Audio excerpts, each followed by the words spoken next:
Сэвэцхан уу би өмнөх видеогоор Германлад афер хийж байгаа талаараа хуваалцсан байгаа. Энэ удаад би виз амжилттай аваад Австралиас мэдчилж байна.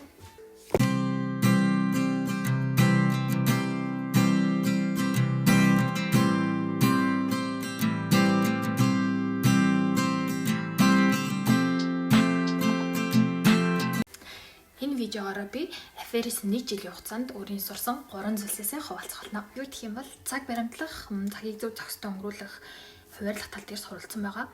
Германчууд юу нүүрстэй амар ингээд цагийг амар сайн баримталдаг. Тэгээд хийж байгаа зүйлээ, хийх гэж байгаа зүйлээ аягүй сайн ингээд урьдчилан төлөвлөж тооцоолоод бэлдсэн байдаг. Тэгээд тэр талаас нь суралцсан байгаа. Хоёрдугаар гэх юм бол мэдээж санхүүгийн байдал буюу мөнгөний хэрэгцээний талаар суралцсан байгаа. Монголд байхад бол ингээл ямар нэгэн мөнгөний асуудал гарахад ингээл эцэг рүүгээ залгаал авчдаг байсан бол энэ удаад ингээд өөрөө ажиллаад цалингаа ингээд дансруугаа аваад ингээд өөрт хэрэгтэй зүйлдээ зарцуулаад ашиглаж сурсан байгаа. Гуравдугаар гэх юм бол өмнө хэлжсэнчлэн өөрийн бие даах чадвараа сайжруулсан байгаа. Өмнө ер нь ингээд ямар нэгэн асуудал гарахад цухтаашдаг гэсэн нэг бол ингээд за эцэг шийдчих юм чинь гэр бүлийн шийдчих юм чинь гэсэн үгнээс тийм болох ханддаг байсан.